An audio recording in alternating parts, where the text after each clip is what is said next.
தெரியாமல் ஓடிக்கொண்டே இருக்கிறதே அப்பா. ஆசைகளின் வேகத்தில், குரோதத்தின் வேகத்தில் எங்கே ஓடுகிறேன் என்று தெரியாமல் ஓடி இளைத்து விட்டேன். இதோ பலத்த காற்றுக்கு நடுவே எரியும் விளக்காக தவிக்கும் என் மனதின் வேகத்தை அடக்க உன் கருணை கரங்களால் என் தலையை தொட்டாய. என் வேகம் கெடுத்து என்னை ஆட்கொண்ட என் வேந்தனே. இன்னைக்குதான் உங்களை பாக்குறேன். எங்க பொண்ணு அவங்க. ஓகே, நான் உங்களை பார்க்கணும் தான் இன்னைக்கு வந்திருக்கேன். ரொம்ப சந்தோஷம். எனக்கு ரொம்ப நாளாவே நாங்க பரம்பரையா பெருமாள் பூஜை பண்றவங்க. எல்லாம் நம்பிக்கை எல்லாமே இருக்கு. பட் நம்ம எதை நோக்கி போயிட்டு இருக்கோம், ஏன் நம்ம வாழறோம், எல்லாமே உறவுகள் எல்லாம் பாதியிலேயே முடிஞ்சிடுறது. ஆனா அந்த உறவுகளை நினைச்சு நம்ம ரொம்ப கஷ்டப்படுறோம். அது கஷ்டப்படுறது நம்ம கர்மாவா, இல்ல அதை நம்ம முயற்சி அதை விட்டுட்டு நம்மளை நோக்கி நம்ம பயணிச்சுட்டே இருக்கணுமா? அது என்னன்னு எனக்கு புரியல. ஆனா கஷ்டப்படுறோம், இது நல்லா தெரியுது, இத பத்தி நம்ம கஷ்டப்படக்கூடாதுன்னு. பட் அதையே நினைச்சு ரொம்ப மன வருத்தம் ரொம்ப ஜாஸ்தியா இருக்கு. அந்த நேரம் நம்ம கர்மா அனுபவிக்கணுமா, இல்ல இது என்னன்னு எனக்கு புரியல. இத ஒரு டவுட் உங்களை கேட்கலாம்.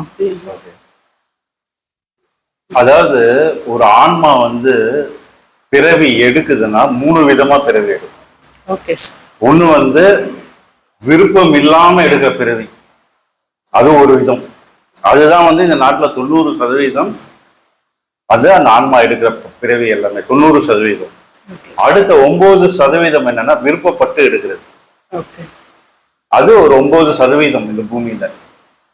அதுக்கப்புறம் அந்த 1% இருக்கு பாத்தீங்களா, அது விருப்பம் இருந்தா எடுக்கிறது.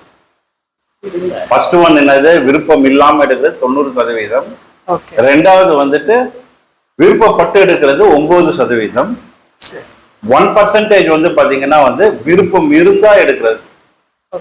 இந்த 3 கேட்டகரியில தான் இந்த உலகத்துல எல்லா உயிரினங்களும் இருக்கு. அப்படி இருக்கிறச்சே அந்த 90% அந்த உயிரினங்கள் இருக்கு தெரியுங்களா, விருப்பம் இல்லாம எடுக்கிறது. அது என்னன்னா ஏதோ ஒரு பிறவியில பிறந்து, அதாவது ஏதோ ஒரு உயிரினத்துல பிறந்து மனுஷனா இந்த உலக வாழ்க்கையிலேயே சுத்திட்டு இருந்துட்டு உலக இன்பம் சொல்றோம். உலக இன்பம் என்னன்னா நம்மள கூட இருக்கிறவங்க அவங்களுடைய மகிழ்ச்சி சிரிச்சு கொண்டாடி விளையாடி, அதுக்கப்புறம் இந்த உலகத்துல இருக்கிற மயக்கத்துல 4 விதமான மயக்கம். அதை நான் அடுத்தது சொல்றேன். 4 விதமான மயக்கம் என்னென்ன இருக்குன்னா, ஒண்ணு போதை வஸ்து, ரெண்டாவது காமம், மூணாவது அரசியல், நாலாவது பணம். இந்த 4 தான் ரொம்ப பெரிய மாயையம், பெரும்பூதம் சொல்றாங்க. இதனால முதல் என்னது போதை, ரெண்டாவது காமம், அரசியல் மூணாவது, நாலாவது பணம். இந்த 4 பெரிய பெரும் மிருகமான மாயை கிட்ட மாட்டிக்கிறோம். இந்த 4 கேட்டகரி தவிர்த்து வேற எதுவுமே இல்லை மாற்றுறதுக்கு நம்ம. ஓகேங்களா? இந்த 4 விஷயத்துல மாட்டி இந்த சுழற்சியிலேயே இருக்கும். சுழற்சியிலேயே இந்த 60 ஆண்டு காலமோ 70 ஆண்டு காலமோ இந்த 4 விஷயத்துல சுத்திக்கிட்டே இருந்துட்டு இந்த உடல் இதுக்கு மேல வேலைக்காகாதுன்ட்டு பிரிஞ்சிடும். பிரிஞ்சிட்ட அப்புறம் என்ன ஆயிடுதுன்னா, அந்த 16 நாள் பொறுத்து அதுக்கு சூஸ் பண்றதுக்கு ஆப்ஷனே இல்லை. என்ன கரு இருக்கோ அது வினைக்கேற்ற மாதிரி அந்த கருவுக்குள்ள போயிடும். அது பல்லியாவும் இருக்கலாம், பாம்பாவும் இருக்கலாம், மனுஷனாவும் இருக்கலாம், மனுஷன்லயே கொடூரமான பிறவியாவும் இருக்கலாம், ரொம்ப கஷ்டப்படுற பிறவியாவும் இருக்கலாம். அந்த ஆன்மாவுடைய முதிர்ச்சிக்கு ஏற்ற மாதிரி அந்த கேட்டகரிக்குள்ள போயிடும்.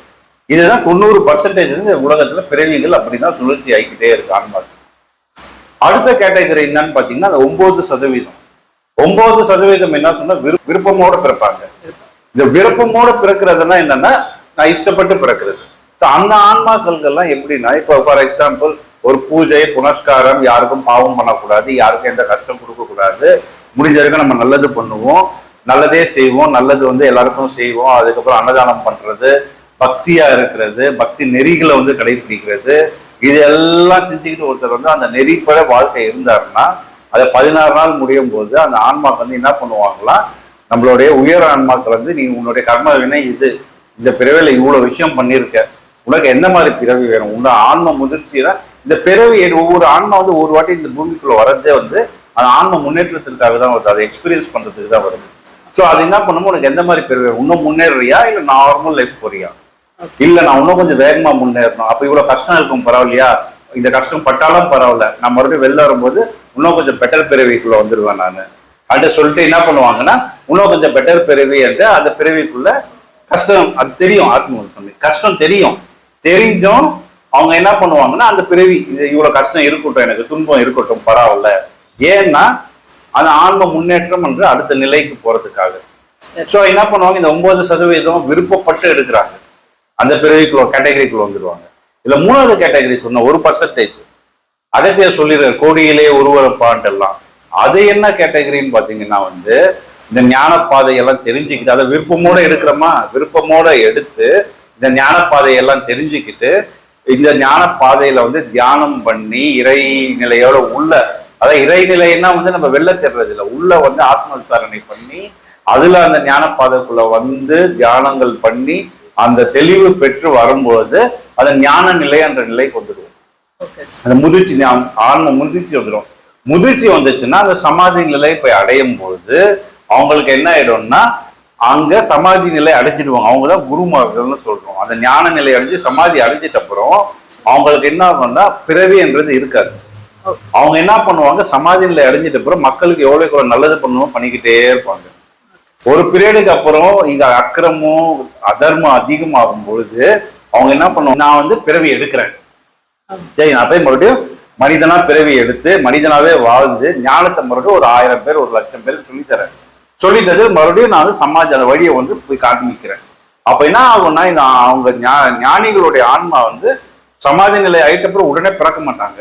ஒரு சில ஆண்டு காலம், சில 100 ஆண்டு காலம் வந்து மக்களுக்கு இந்த வழியை கொடுத்துட்டாங்க. எவ்வளவு பேர் வராங்க, எவ்வளவு பேர் நன்னெறிக்கு போறாங்க, அந்த மாதிரி அதை வாட்ச் பண்ணிக்கிட்டே இருப்பாங்க.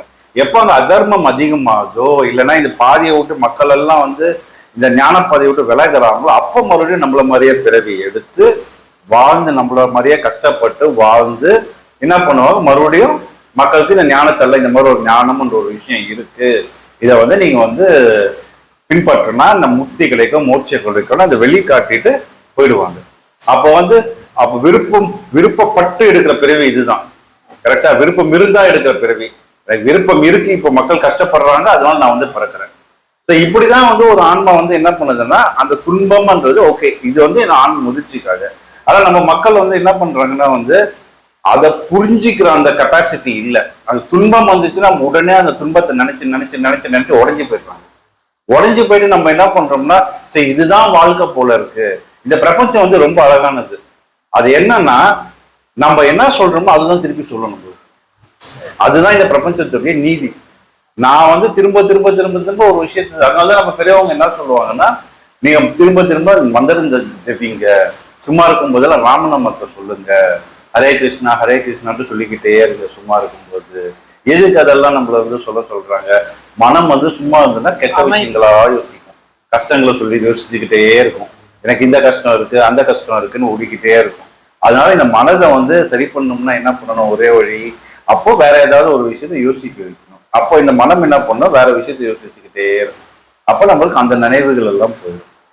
அதே தான் நம்ம பாடமுறையில நம்ம என்ன சொல்றோம், சும்மா இருக்கும் போதெல்லாம் மூச்சுக்கிறோம், நீங்க வேலை இல்லை சும்மா டிவி பார்க்குறேன், டிவியை சும்மா கண்ணு பார்க்கணும், நீங்க மூச்சுக்கிறோம், நீங்க கொஞ்ச நேரத்துக்கு அப்புறம் கண்ணு மட்டும் தான் டிவி பார்க்கணும். நம்ம வந்து இப்ப நம்மளே நம்ம வீட்டுல வந்து டிவி எல்லாம் பார்க்குறோம், பேருக்கு தான் இங்க பார்க்குறோம், ஆனா நினைப்பு வந்து வேற இடத்துல இருக்கும். கரெக்டுங்களா? அந்த மாதிரி வந்து மனம் வந்து மாறிக்கிட்டே இருக்கும். ஸோ இந்த மாதிரி மாறாம இருக்கிறதுக்கு நம்ம முன்னோர்கள் வந்துட்டு இந்த நாம ஜெபம் சொல்றது அதெல்லாம், இந்த துன்பங்கள் எல்லாமே வரத்துக்கு முக்கியமான காரணம் என்னன்னா நம்ம வந்து எல்லாமே நம்மளுதுன்னு நினைச்சுக்கிறோம். ஆனா உண்மையா பார்த்தா இந்த உடல் நம்மளது இல்லை, இந்த கை நம்மளது இல்லை, இந்த கால் நம்மளது இல்லை, எதுவுமே நம்மளது இல்லை.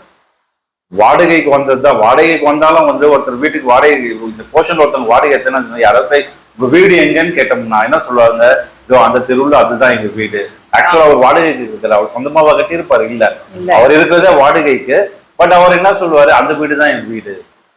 ஸோ அது வந்து நம்ம இந்த மாதிரி அதே மாதிரிதான் நம்ம வந்து இந்த உலகத்துல வந்துட்டு இந்த உடல் இருந்து இவங்க என் மனைவி, இவங்க என் பசங்க, இவங்க வந்துட்டு என்னோட சொந்தக்காரங்க, ரொம்ப முக்கியமான உறவு, பங்காளி உறவு, இந்த உறவு அந்த உறவு, நம்ம வந்து அந்த டேக்லைனை போட்டு ரொம்ப நெருக்கமா வச்சுக்கணும். எப்போ அது நம்மளை விட்டு விலகிற மாதிரி தெரியுதோ அப்போ வந்து நம்மளுக்கு பெரும் துன்பம் வந்து, சிலர் வந்து எக்ஸ்ட்ரீம் மைண்ட் செட்டுக்கு போயிட்டு சூசைடு அந்த மாதிரி ஏதாவது அந்த விஷயத்துக்கு போயிடுறாங்க.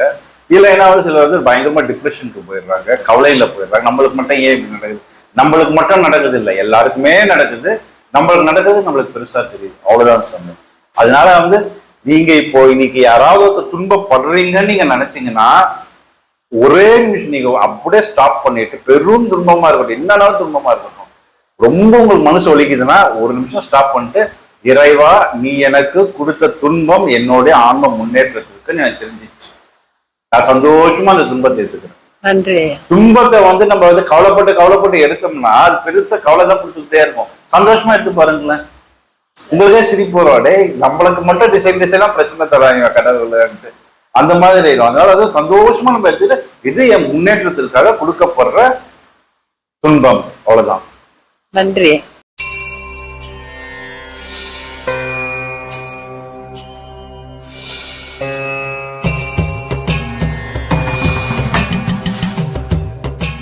என் குருவுக்கு சமர்ப்பணம். அவர் இல்லாவிடில் தொலைந்திருப்பேன்.